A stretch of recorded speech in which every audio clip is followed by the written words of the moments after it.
tous et à tous et merci d'être là pour la conférence de Yuki Kodama, l'auteur de Blue Blood. Alors déjà en premier, est-ce que vous connaissez Blue Blood? Avec un peu plus d'enthousiasme quand même. Est-ce que vous connaissez Blue Blood? Est-ce que vous connaissez aussi Amatora? Et bien justement, on va quand même en parler. Mais déjà, une première question à Yuki. Comment êtes-vous devenu mangaka et pourquoi?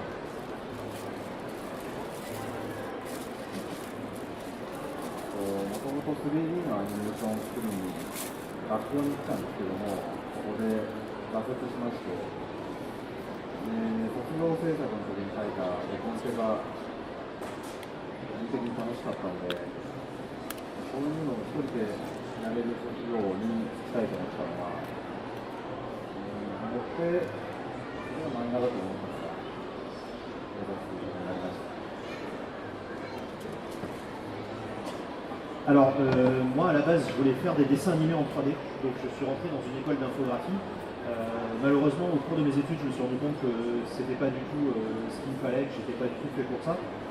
Donc j'ai décidé d'abandonner, mais malgré tout il fallait que je rende un petit film pour mon travail de fin d'études. Et comme j'étais le réalisateur, j'ai du coup dessiné le storyboard de ce film.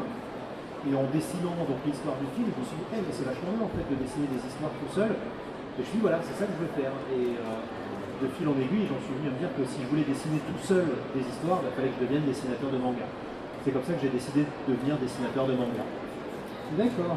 Alors, pendant la conférence, n'hésitez pas à lever la main si vous voulez intervenir ou poser des questions. Si je vous vois lever la main, je reviendrai avec un micro, vous passer pour poser des questions. Alors, on va enchaîner. Justement, vu qu'il commençait à dessiner, qu'est-ce que pour lui un bon manga? Est-ce qu'il y a des codes, des astuces? Comment créer un bon manga?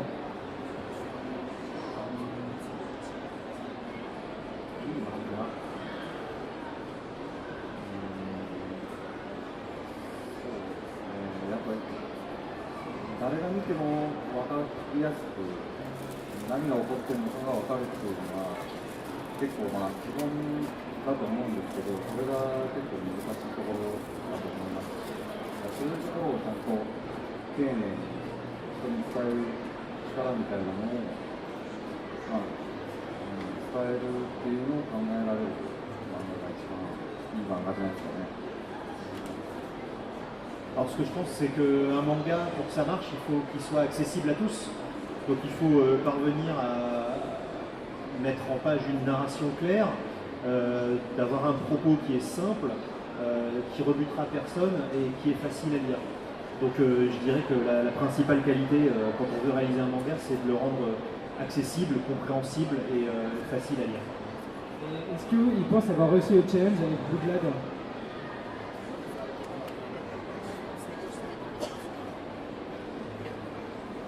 En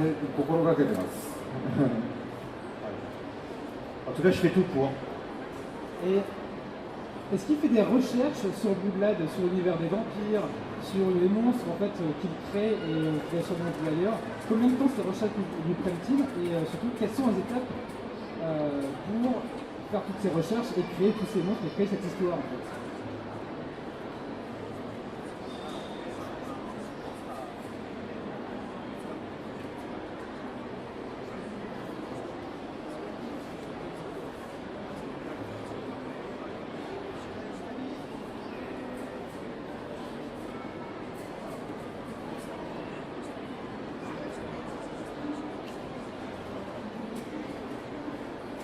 特にはしてないですね。なんかやっぱり誰もが持ってるイメージみたいなものだけをちょっと使わせてもらったんで、そこからちょっと難しい、実はこうだったとか、そういうものを入れても一般的な人たちはそんなこと知らないので、本当に知っている部分だけを使って作ろうとは思ってました。はい。Absolument pas, parce que justement, moi je voulais utiliser des monstres que tout le monde connaît. Et j'avais pas envie de commencer à faire des recherches et de dire en fait tel monstre, il y a telle règle ou tel monstre, et faire des choses trop compliquées. Je voulais vraiment rester dans l'optique d'utiliser des monstres que tout le monde connaît sur les bases que tout le monde connaît. Donc je suis finalement resté assez comment dire, fidèle à l'imaginaire populaire et j'ai pas cherché à avoir des informations particulières sur tel ou tel type de monstre. Et justement, est-ce qu'il a... comment il a défini les rôles de chacun de ces personnages, de chacun de ces monstres? Comment ils ont défini ce que c'était auparavant avec l'éditeur, aidez-nous, ou alors c'est sorti de cette acte?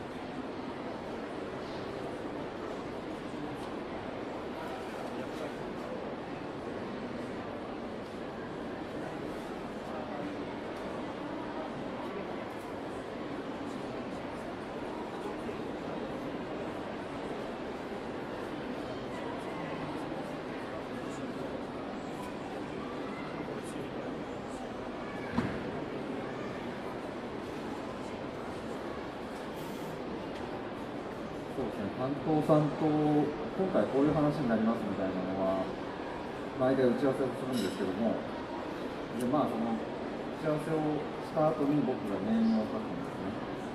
なんかのプロットを書くんですけども、そこの段階で僕はちょっとごめんキャラクター出しちゃったみたいなこの流れで結構出た方が面白いんじゃないかみたいなのに、ちょっとそのノリにキャラクターが出ちゃうみたいなのは結構あって、それがうまくはまったらその後ずっといたりとかいたらなっていうのをしました。Alors en fait, ce qu'il faut savoir, c'est que pour chaque chapitre du manga, j'ai rendez-vous avec mon responsable éditorial et on discute de ce qui va se passer dans ce chapitre-là, dans quelle direction je compte aller. Et en fait, une fois qu'on s'est mis d'accord sur une direction, je commence à bosser sur le chapitre et là je balance un personnage alors que je lui avais rien dit. Mais ça, c'est mon style particulier, c'est-à-dire que je commence à construire l'histoire et au moment où je me dis tiens, ce serait marrant qu'on ait tel genre de personnage qui débarque à ce moment-là, et je le fais sans me poser de questions. Donc souvent il a la surprise de voir que ah bah ouais tiens, j'ai fait un nouveau perso, je te l'ai pas dit. Voilà, c'est comme ça que je crée mes personnages en général. Et est-ce que justement ça ne le contrarie pas ou il est ok pour ça l'éditeur?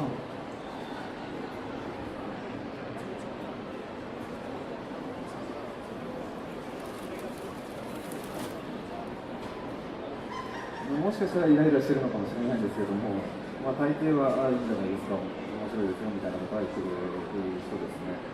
それで、そういう感じなので、結構伸び伸びやらせてもらってますし、そういうのを感謝してます。Je pense qu'en vrai, ça le gonfle royalement, mais il est toujours très sympa pour me dire ah, mais très bien, quelle bonne idée.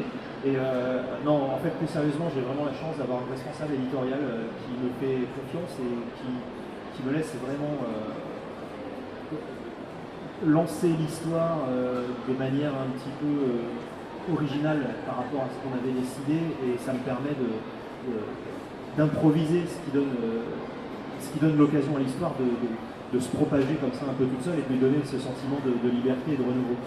D'ailleurs, comment il arrivait à présenter ce projet à son éditeur? Comment il se sentait aussi à ce moment-là?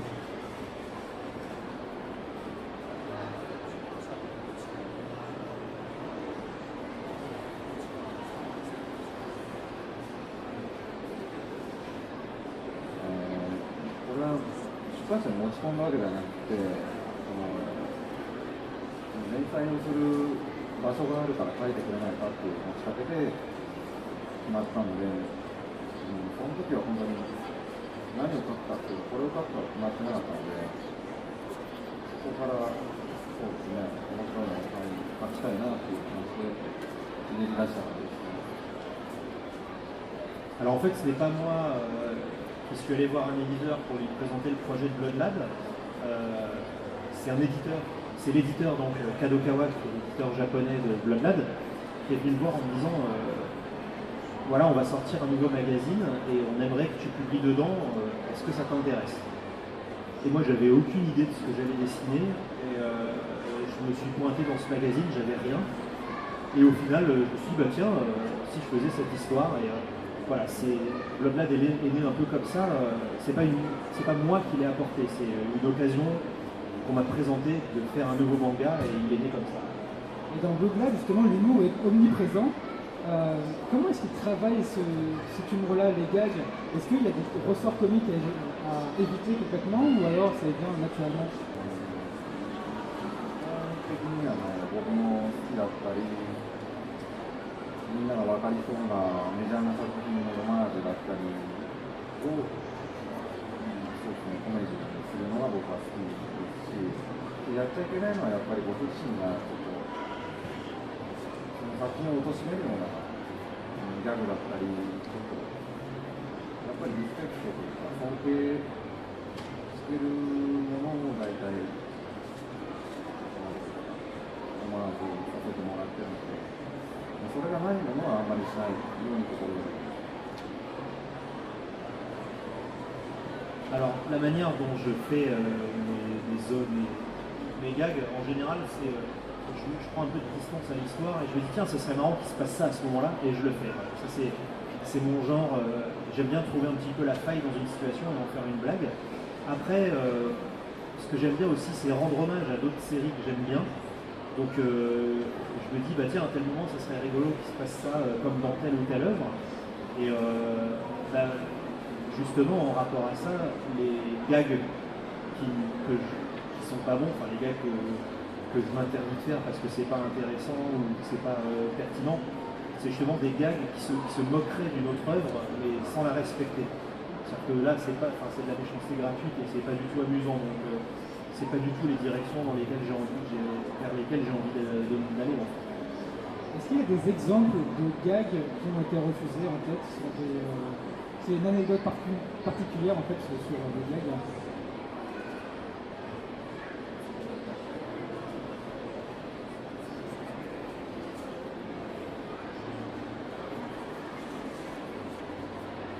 そうですね、僕自身はちょっとその時の面白いだろうと思って書いたものが後々ちょっとこれは差別的なのかなとかいうのがあったりとかして、それはもうやめたりっていう、そういうところですね。なんか誰かが面白くても誰かが傷ついちゃうみたいなギャグはちょっと実力あんまり入れないようにっていうのをどうするんでしょうか。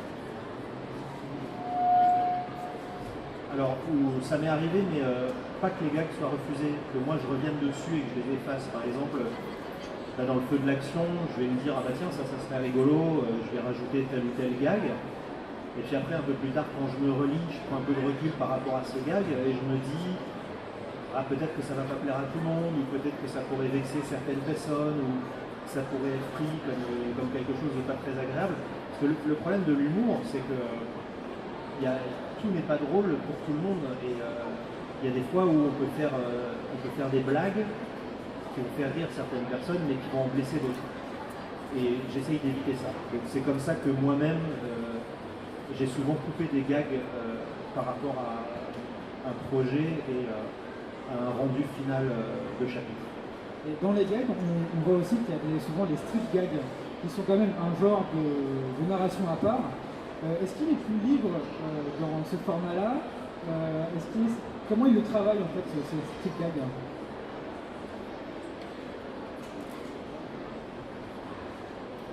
Est-ce que vous savez tous ce que c'est un street gag déjà? Non? Oui? Alors, en fait, les street gags, c'est souvent... on va essayer de visualiser. C'est-à-dire que vous avez souvent 4 cases qui se suivent, qui se lisent de façon horizontale ou verticale, de circonstance. Voilà, de ce sens-là, quoi. Verticale, merci. Et du coup, voilà, sur chaque case, vous avez quand même une histoire, et sur les 4 cases, vous avez un gag qui se fait ça, le street gag. Je sais pas si vous avez tout compris dans mon explication ou pas. C'est un? Attends. Est-ce que c'est un lion commun? Oui, c'est ça. Merci.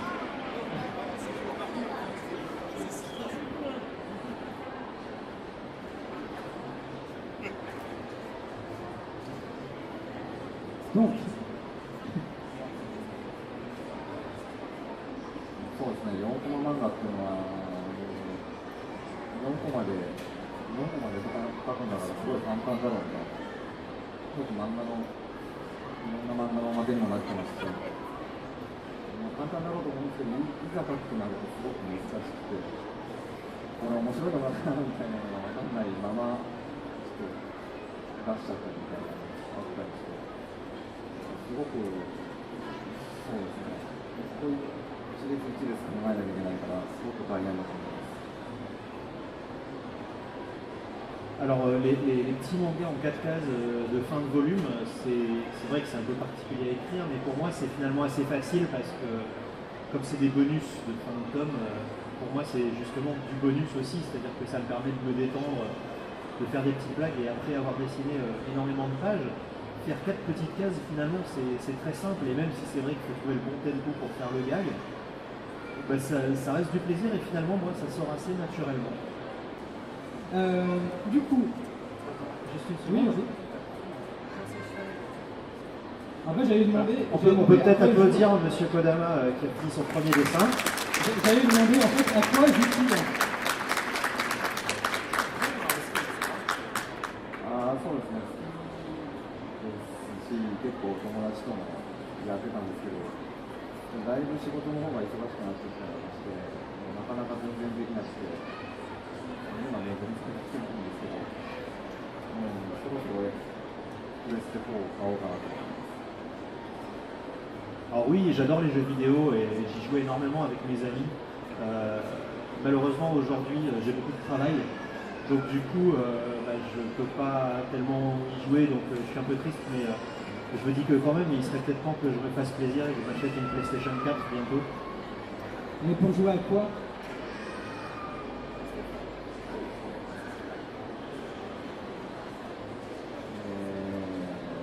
ブラッドボーンとか、バトルフィールドの新しいやつ、ハードライン、なんかみんなでやろうってすごい誘われてるんで、買ったらこれをやろうかなと思ってま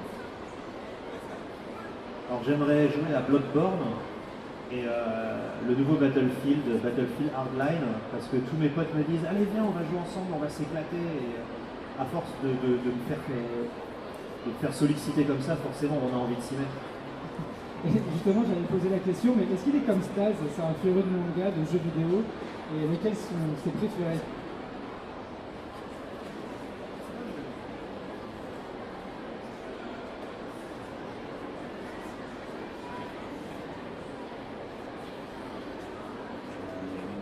漫画が好きかって言われる質問がすごい多い、よく聞かれるんですけど、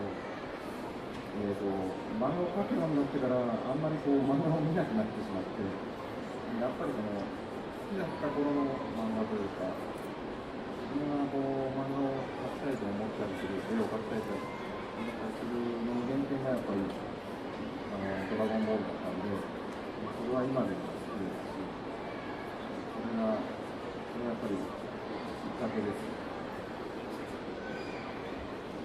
Alors le problème c'est que depuis que je me suis mis à dessiner du manga, j'ai plus trop le temps d'en lire moi-même, donc je suis pas tellement au courant des mangas modernes d'aujourd'hui, mais je vais plutôt vous parler des mangas que je lisais quand j'étais plus jeune, et le manga qui m'a fait découvrir justement le manga et qui m'a donné envie de dessiner, c'est Dragon Ball. Que tout le monde connaît évidemment et qui a été pour moi le déclencheur d'un certain intérêt pour le dessin et tout ce qui est artistique.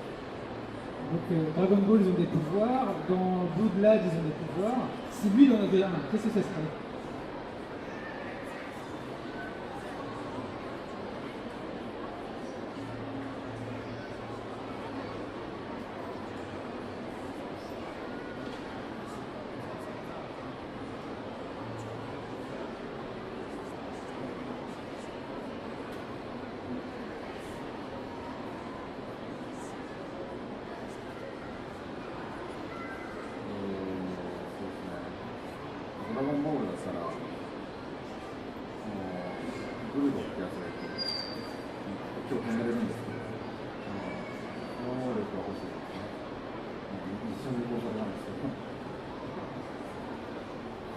Alors, si on parle de pouvoir, je ne sais pas si vous vous souvenez, dans Dragon Ball, il y a un personnage qui s'appelle Grudo et qui a le pouvoir d'arrêter le temps quand il arrête de respirer. Et voilà, si je pouvais, ce serait le pouvoir que je choisirais, même si c'est pas très utile. Et pourquoi ça servirait? Pour dessiner, avoir plus de temps pour dessiner et rendre les planches? 締め切り前とかに、そうですね、時間ない時にもうちょっと待ってって、そこそれをちゃんとに続ければ、締め切りが伸びるかなと。Je pense qu'effectivement, je ferai ça au moment où je dois rendre mes planches et que mon responsable éditorial vient me harceler chez moi tous les jours pour que je rende mon travail. Je pense que je l'arrêterai régulièrement comme ça pour qu'il arrête de parler et que je sois un peu tranquille. D'ailleurs, j'ai appris qu'il y avait un mot japonais pour ça, pour quand les éditeurs arrivaient, et que les mangaka se cachaient ou qu'ils faisaient tout pour pas ouvrir la porte. Je sais plus comment ça s'appelle le mot, mais j'ai appris ça. Je trouve ça rigolo quand même. Est-ce qu'il a, comme tous les auteurs un peu de mangaka, est-ce qu'il a une obsession particulière en fait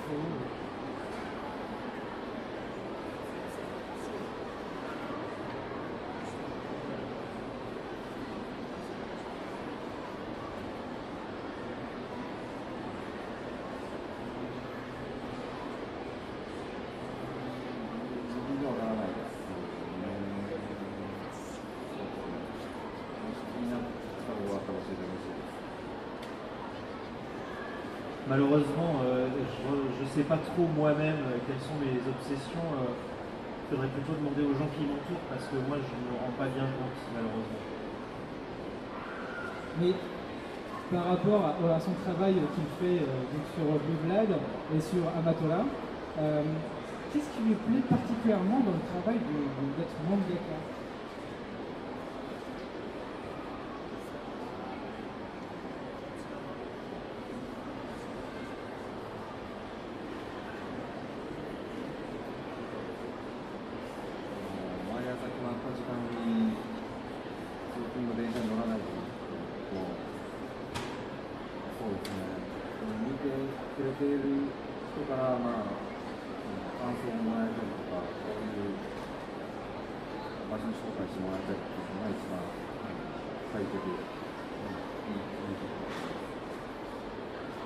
Alors, le premier avantage quand on est dessinateur de manga, c'est qu'on travaille chez soi, donc on n'a pas à prendre le train aux heures de pointe, ça c'est très bien. Après, il y a aussi le plaisir de pouvoir créer des choses qui sont partagées par tout un tas de gens. Et ces gens-là, après, vont nous dire ce qu'ils ont ressenti, ils vont venir m'expliquer ce qu'ils ont aimé. Et ça fait extrêmement plaisir de pouvoir, comme ça, offrir des sensations aux gens. Et enfin, l'un des gros avantages, c'est d'être invité à l'étranger dans des endroits comme celui-ci et de partir à la rencontre des gens du monde entier, parce que ça, c'est très enrichissant. Et est-ce qu'il a, dans son temps libre, qu'est-ce qu'il fait en fait? Est-ce qu'il écoute de la musique? Est-ce qu'il voyage un peu? Est-ce qu'il va un peu à la rencontre aussi d'autres personnes, aussi au Japon qu'en France? Qu'est-ce qu'il fait?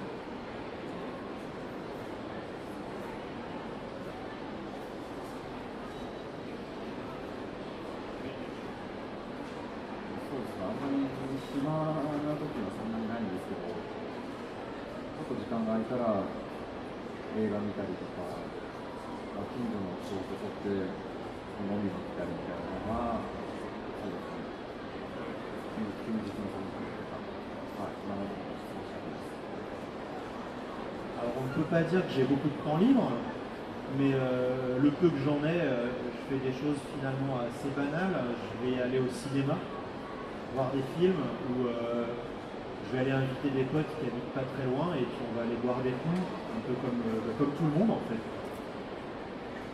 Quel est le plus beau cadeau qu'on lui ait fait? Au niveau soit au niveau des fans ou alors, est-ce qu'il en a reçu un ici aussi au salon du livre?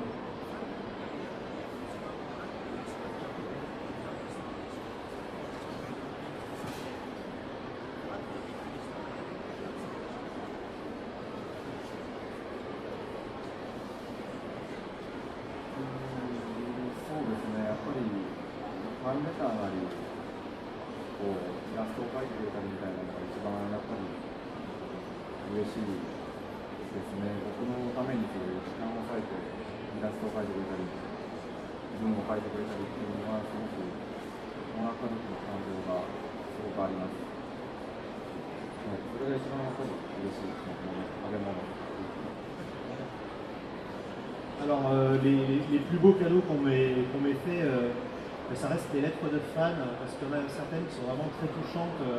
avec des gens qui décrivent vraiment très bien tout ce qu'ils ont ressenti en lisant mon œuvre, tout ce que ça leur a apporté comme plaisir de lecture.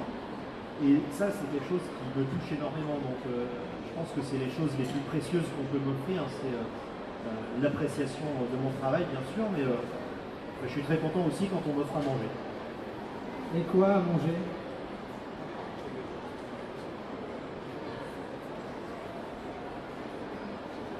食べ物も嬉しいです。例えば、昨日マカロンがAh, bah, par exemple, hier, on m'a offert des macarons et c'était très très bon. Bon, ben, vous savez quoi lui offrir, hein. Donc vous pouvez lui envoyer par la poste des macarons, il adore ça. Mais il y a des pôles au Japon aussi maintenant. Mais les macarons de poêle, ils sont pas ouf. Hein. Pardon pour si on m'entend, mais... Il y en a un juste là. Pardon, hein, pardon. Du coup, je vais vous passer un peu la parole. Est-ce que vous avez des questions, des suggestions? Est-ce que vous avez des questions? Attends, déjà, monsieur Kodama a fini un deuxième dessin. Pardon, j'ai pas vu. On peut l'applaudir pour le deuxième dessin.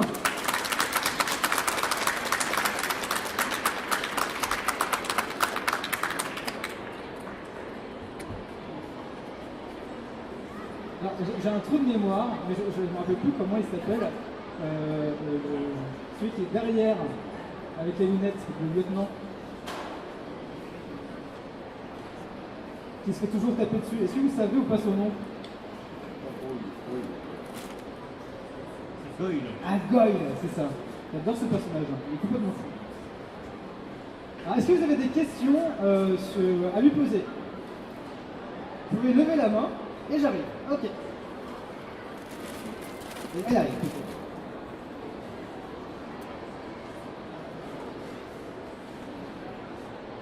Bonjour Monsieur Kodama.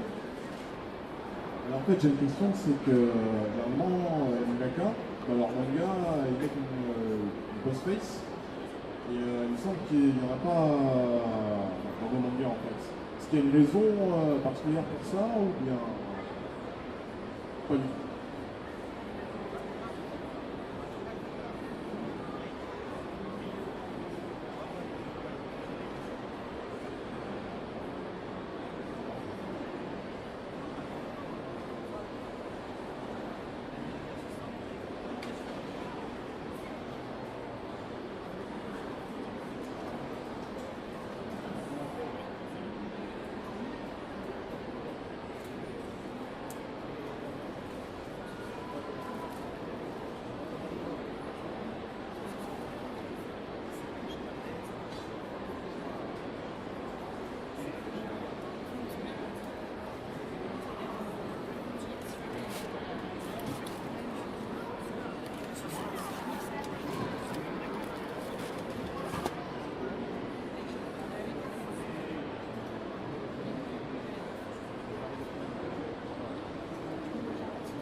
Alors tout simplement parce que en général il n'y a pas assez de pages dans mes livres, donc je préfère garder les pages pour mettre des petits bonus plutôt que pour écrire des postfaces. Voilà.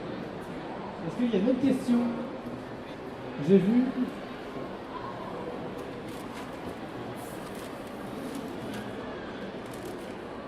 Bonjour, je voudrais savoir ce qui l'a inspiré pour créer Stase et tous ces personnages super particuliers et super attachants à la fois. スターキャラに限らないんですけど、そのキャラクターの弱点だったり、そのキャラクターが思想にないようなものを苦手にしたりとか、そういう弱なことを入れたり、そうですね、弱点の一つを明確に作ったりだとか。Alors d'une manière générale, pour rendre mes personnages originaux, je leur fais faire des choses qu'en toute logique ils ne devraient pas faire. Je leur donne des points faibles un peu originaux, un peu idiots, pour les rendre justement intéressants. Et enfin, j'essaie de voir un petit peu quelle pourrait être la réaction la plus inattendue qu'ils pourraient avoir par rapport à une situation donnée. Et à partir de là, je pars effectivement dans cette direction-là et ça en fait des personnages originaux. Vous pouvez toujours lever la main.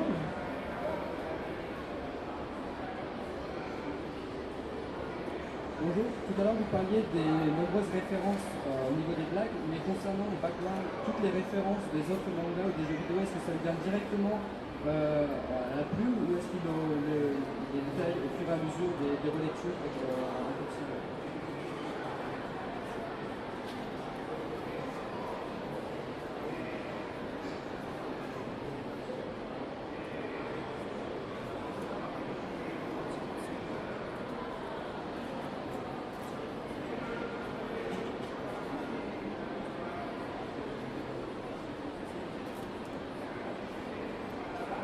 大体はもうその場で書いてて推理できたりして、また寝てない状態だったり、ちょっと変な状態がないんですけど、その時に入れたやつとかも後々後悔したりとかもありますね。Alors non, c'est vraiment des blagues qui me viennent sur le moment, dans le feu de l'action. Et parfois même, quand j'ai pas assez dormi et que je suis crevé, des fois je me perds dans mes propres blagues, je m'emballe un peu et je mets des blagues un peu partout et quand je me relis plus tard, elles sont vraiment pas drôles, donc je les efface. Mais voilà, tout est dans l'inspiration du moment, il n'y a rien de préparé au niveau des blagues. J'ai vu, ouais. Bonjour. Alors, est-ce que vous savez déjà ce que sera la fin de votre blague ou vous n'avez pas encore défini et qu'au niveau de la romance qu'il y a dedans, le quatuor qu'il y a dedans, est-ce que ça sera une fin ouverte ou est-ce que ça sera fin définie J'espère, bravo. Bravo.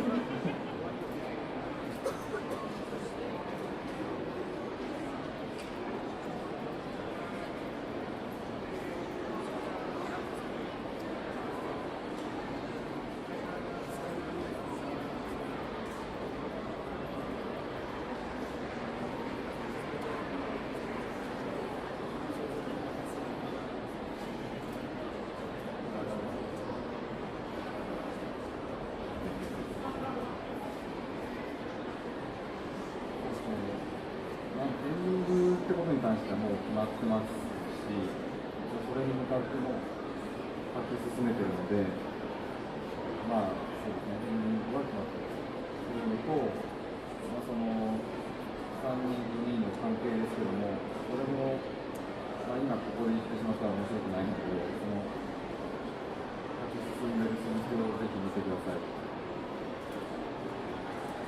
Alors oui, je sais déjà comment va se terminer Bloodlad, j'ai déjà la fin dans ma tête et je suis en train de l'écrire parce qu'on avance doucement vers la fin dans le récit. J'ai aussi d'ailleurs décidé de ce qui allait se passer pour nos 4 héros, mais je pense que ce ne serait pas très amusant pour vous que je vous le raconte maintenant parce que vous auriez plus trop de plaisir à le lire après. Donc je préfère vous le laisser découvrir au fur et à mesure des tomes qui vont sortir et de voir justement comment leurs relations vont avancer si ça ne vous dérange pas. Je voudrais savoir combien de temps ça vous faut pour faire un livre. Et voilà.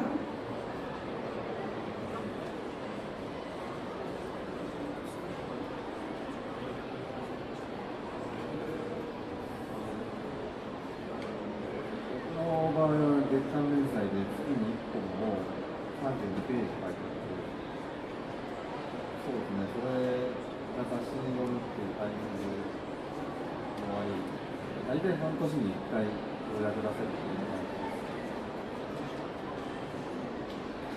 Alors mon rythme de parution, c'est de réaliser des chapitres de 32 pages une fois par mois, parce que je suis prépublié dans un mensuel. Ce qui signifie donc que mathématiquement, je sors environ un volume à peu près tous les 6 mois.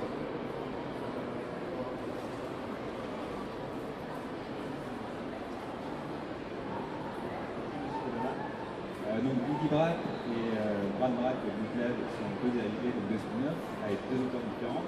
Comment les mangas sont nés en fait? Est-ce que les auteurs sont venus vers vous parce qu'ils étaient fans de la série et du coup ils ont dit on veut faire un spin-off ou une autre raison?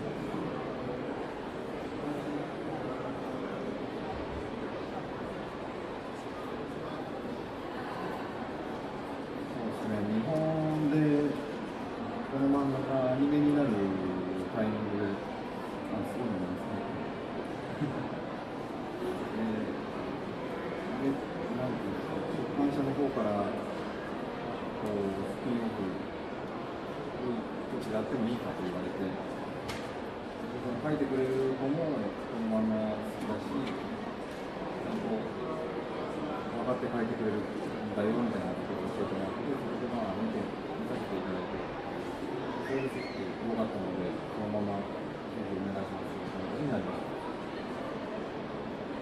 Alors, lorsque le dessin animé de Bloodlad a été annoncé et qu'il est entré en production, mon responsable éditorial m'a dit que ce serait bien de faire des petits événements autour de Bloodlad. Et l'un d'eux, ce serait justement de créer une série spin-off basée sur des gags qui reprendraient des passages de la série. Et il m'a présenté un dessinateur de manga qui était plutôt bon, et qui en plus aimait Bloodlad et qui voulait vraiment écrire des gags spin-off sur ce manga. Donc voilà, j'ai vu que ça se passait bien, donc je l'ai laissé faire et le premier tome est sorti et c'était bien, donc voilà, il continue comme ça.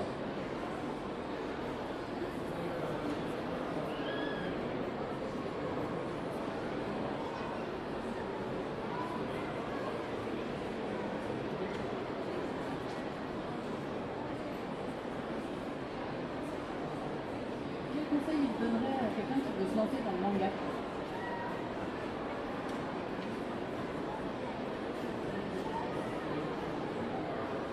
Encore une dernière question après celle-là. す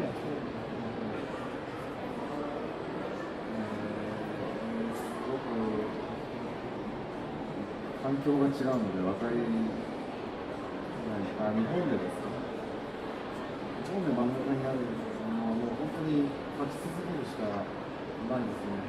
近道はないので、もう書き続けて、送り続けて、書き続けて、ようやく運が良ければアメリカだったらみたいな思うために、情熱を持って書き続けることだと思います。Si on veut percer dans le manga au Japon, il n'y a pas de recette miracle, il n'y a pas de secret, il faut dessiner toujours et encore, toujours se remettre en question et toujours continuer à présenter des projets parce que c'est à force d'insister qu'on va progresser et au final on va sans doute parvenir à avoir une histoire qui a un niveau de qualité suffisamment élevé pour être publié. Donc vraiment, le conseil que j'ai, c'est de ne jamais abandonner et de toujours continuer à dessiner jusqu'à ce qu'on arrive à quelque chose. Dernière question. Bonjour. C'est pour savoir si il a déjà pris en compte l'avis du lecteur pour modifier son travail ou quoi que ce soit.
Alors en général, oui, mon éditeur me donne des conseils, mais ça c'est avant que je commence à dessiner un chapitre. C'est-à-dire qu'il me donne des idées sur les orientations à choisir. Et puis une fois qu'on a défini une orientation et qu'on va aller dans cette direction, là c'est moi qui me lance et je vais, des fois même je veux dire, finalement c'était peut-être pas une si bonne idée ou quoi que ce soit, mais voilà, l'assistant, enfin le responsable éditorial, c'est quelqu'un qui est là pour nous aider et c'est une vraie relation de confiance qu'un auteur a avec son responsable éditorial parce qu'il va l'aider à prendre du recul sur l'œuvre, à l'orienter sur des choix, on va dire, de scénario par exemple. Et je ne sais pas trop comment vous expliquer parce que c'est un genre de relation qui est assez particulier, mais en En tout cas, voilà, c'est très important pour un dessinateur de manga d'avoir ce genre de relation. Ok.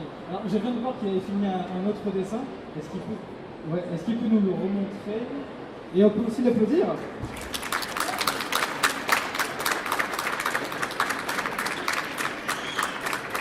Merci encore de votre venue.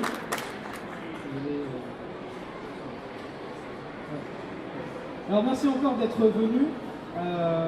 Merci pour toutes vos questions. Et surtout, si vous aimez Bloodlad, vous aimerez aussi Amatora qui sortira bientôt chez Kurokawa, si la date, je ne me rappelle plus. Septembre. En septembre. Voilà, qui a. Voilà, et alors à partir de maintenant, donc Monsieur Kodama et moi-même, nous allons retourner sur le centre Kurokawa où Monsieur Kodama va vous faire des dédicaces. Donc si vous n'avez pas encore votre petit ticket, il y a Charlotte qui est là avec le pull rose, qui va vous distribuer des tickets, c'est gratuit, si vous voulez une dédicace, n'hésitez pas. Monsieur Kodama va dédicacer pour environ soixantaine, 80 de personnes. Donc allez-y, voilà, allez-y, n'hésitez pas. Sautez sur elle. Merci encore. Et restez là pour la prochaine conférence qui va sur l'anniversaire de Kurokawa et de Picard qui va pas tarder, qui va là dans 5 minutes. Merci encore.